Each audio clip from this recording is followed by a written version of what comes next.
Kompetensi dasar yaitu 4.5 mengajukan gagasan untuk menjaga dan mengatasi terjadinya korosi. Indikator adalah 4.5.1 mengajukan gagasan untuk mencegahnya terjadinya korosi. 4.5.2 mengajukan gagasan untuk mengatasi terjadinya korosi. Tujuannya adalah menganalisa faktor yang dapat mempercepat terjadinya korosi pada paku besi. A'udzu billahi minasyaitonir rajim. Bismillahirrahmanirrahim. Laqad arsalna rusulana bil bayyinati wa anzalna ma'ahumul kitaba wal mizana liyaquman nasu bil qis wa anzalna hadida fihi ba'sun sadidu wa manafi'u linnasi walli ya'lamallahu man yansuruhu wa rasulahu bil ghaib innallaha qawiyyun azim, yang artinya, sungguh kami benar-benar telah mengutus rasul-rasul kami dengan bukti-bukti yang nyata, dan kami menurunkan bersama mereka kitab dan neraca keadilan, agar manusia dapat berlaku adil. Kami menurunkan besi yang mempunyai kekuatan hebat dan berbagai manfaat bagi manusia, agar Allah mengetahui siapa yang menolong agama Islamnya dan rasul-rasulnya walaupun Allah tidak dilihatnya. Sesungguhnya Allah Maha Kuat lagi Maha Perkasa. Hipotesa atau dasar teori. Korosi atau pengaratan adalah kerusakan atau kehancuran material akibat adanya reaksi kimia di sekitar lingkungannya. Secara umum, korosi dibedakan menjadi korosi basah dan korosi kering. Korosi disebabkan adanya faktor kimia, fisika, metalurgi, elektrokimia, dan termodinamika. Contoh korosi yang paling lazim adalah perkaratan besi. Pada peristiwa korosi, logam mengalami oksidasi, sedangkan oksigen atau udara mengalami reduksi. Karat logam umumnya adalah berupa oksida atau karbonat. Pada korosi besi, bagian tertentu dari besi itu berlaku sebagai anoda, di mana besi mengalami oksidasi. Elektron yang dibebaskan di anoda mengalir ke bagian lain dari besi itu yang bertindak sebagai katoda, di mana oksigen tereduksi.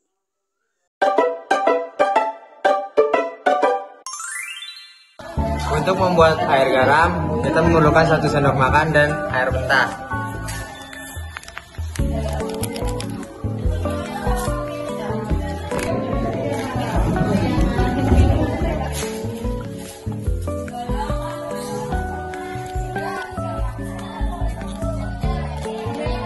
Selanjutnya tutup dengan plastik dan karet.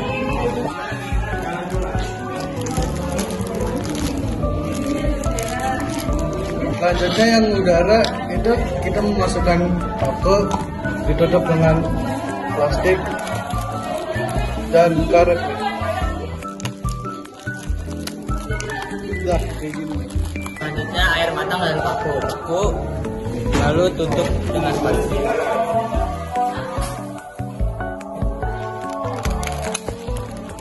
Selanjutnya percobaan deterjen cair dengan paku.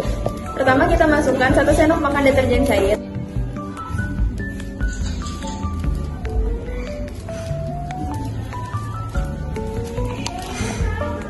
Lalu kita campur dengan air mentah.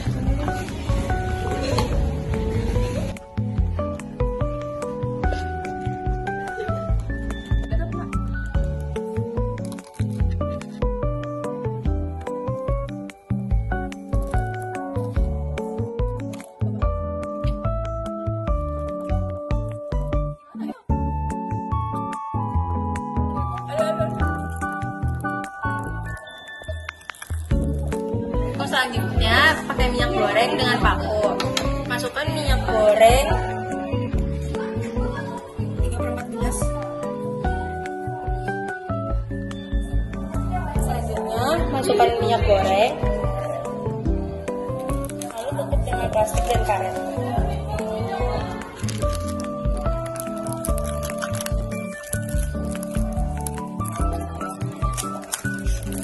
Selanjutnya itu ada cuka dengan paku.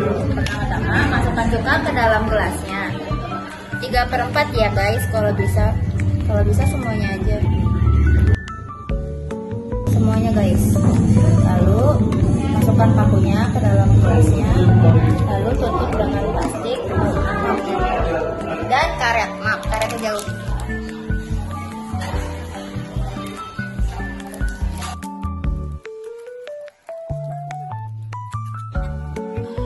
Selanjutnya percobaan dengan air mentah dan paku.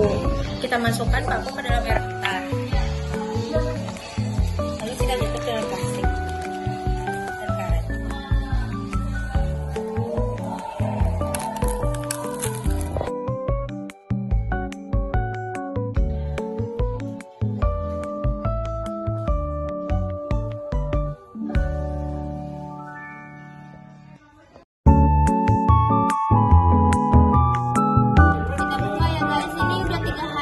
Ini yang apa nih? Ini air sabun.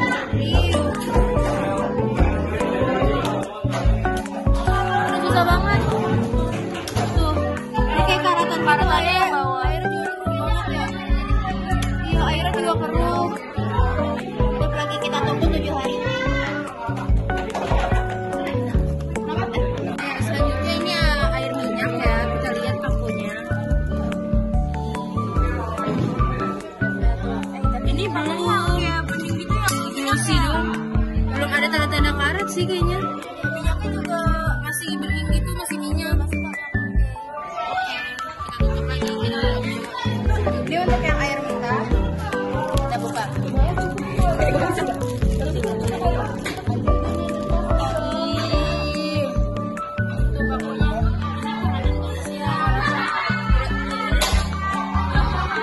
Airnya keruh banget. Tutup lagi. Ini baru 3 hari ya guys. 7 hari. Kurang air garam guys. Bukan. Air garam. Pokoknya kayak rata di sebelah sini. Berdasarkan hasil pengamatan hari ketiga, paku besi yang paling cepat berkarat ada di air matang dan air mentah. Paku besi yang paling berkarat ada di cuka, air garam dan air sabun. Dan paku besi yang tidak sama sekali berkarat ada di minyak dan udara. Sedangkan pada data hasil pengamatan hari ke-7, yang paling banyak berkarat ada di air matang, air mentah, dan air sabun.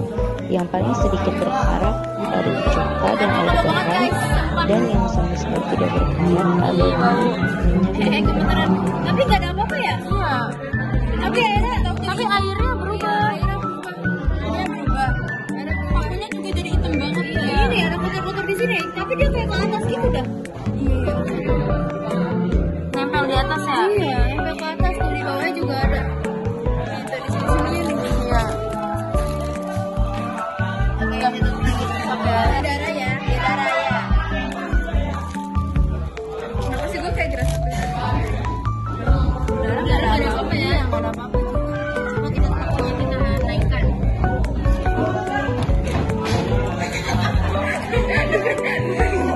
Nggak ada apa-apa lagi ya, nggak terjadi perubahan.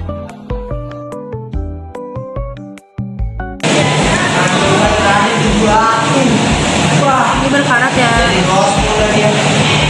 Warnanya juga keruh. Ini adalah pengamatan hari ke-7 untuk udara.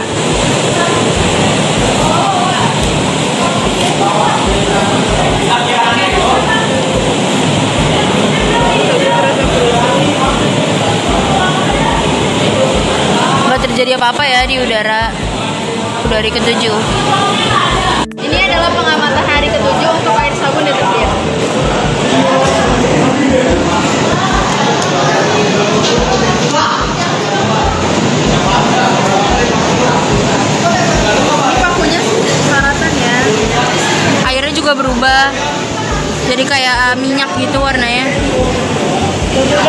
pengamatan hari ke-7 untuk air cuka doang. Ibu banget, jujur.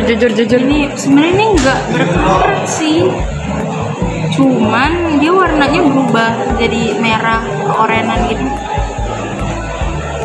Pengamatan hari ke-7 air garam.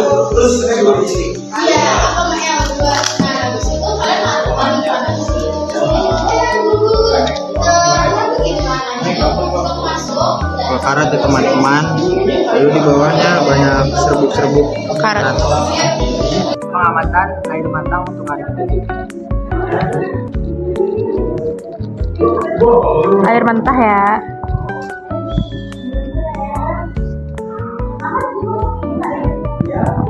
Gimana nih? Full karat ya. Terus ada serbuk-serbuk karatnya tuh di bawah.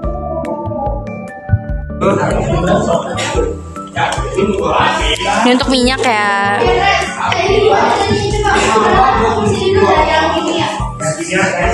Seperti ini, nggak ada karatnya. Teh.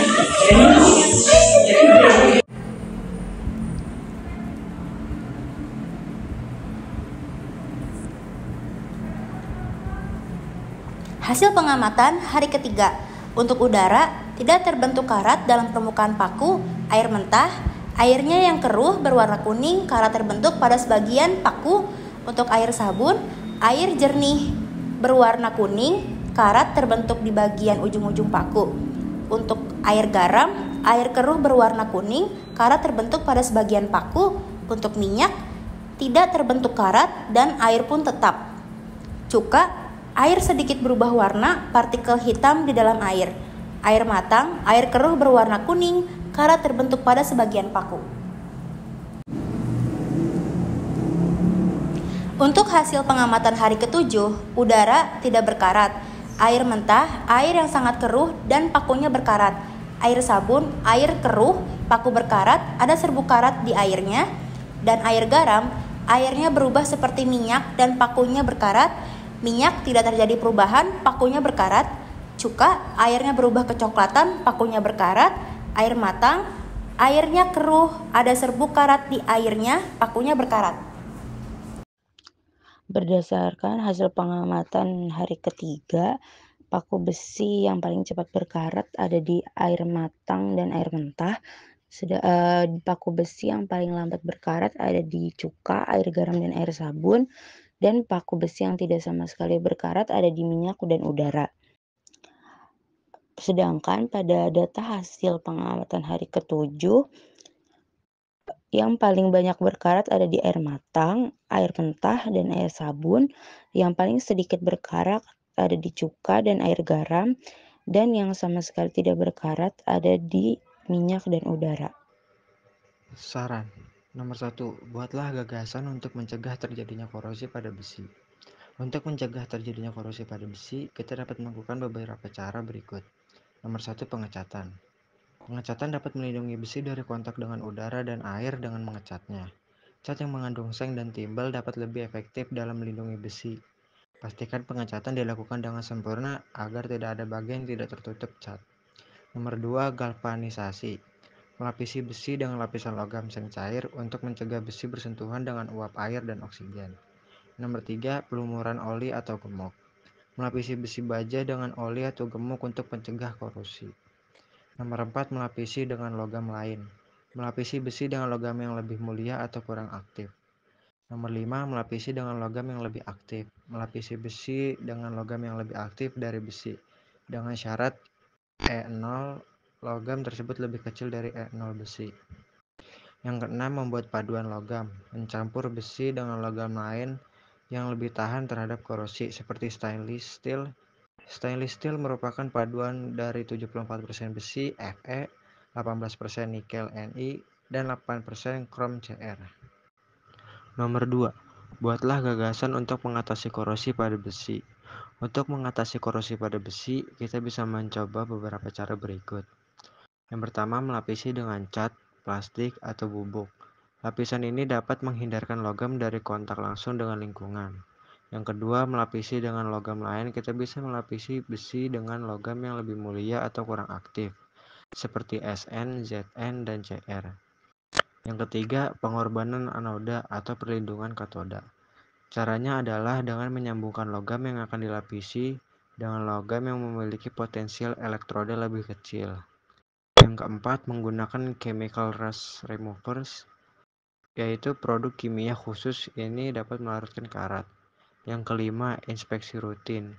Kita bisa melakukan pemeriksaan visual, pengujian non-destruktif, dan penilaian lingkungan untuk mendeteksi korosi. Yang keenam, mengontrol kelembapan udara. Kita bisa membuat lingkungan yang terbebas dari oksigen untuk mencegah korosi. Kesimpulan 1. Korosi terjadi karena reaksi kimia. Ketika paku besi terkena udara dan air, terjadi reaksi oksidasi di permukaan besi. Oksigen dari udara dan air berinteraksi dengan besi menghasilkan karat. 2.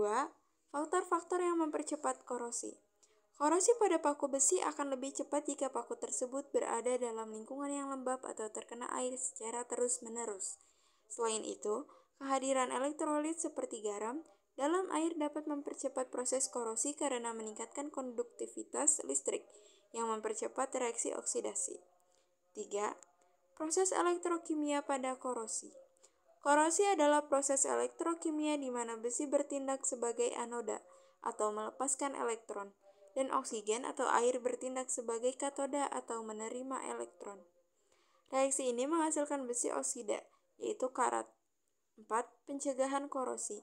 Hasil praktik ini menunjukkan pentingnya metode pencegahan korosi, seperti melapisi besi dengan cat, minyak, atau bahan anti korosi lainnya.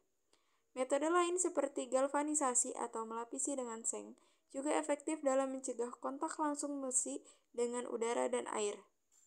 Dengan demikian, dari praktik ini kita memahami bahwa korosi pada besi adalah proses alami yang dipicu oleh lingkungan lembab dan dapat dicegah dengan teknik perlindungan yang tepat.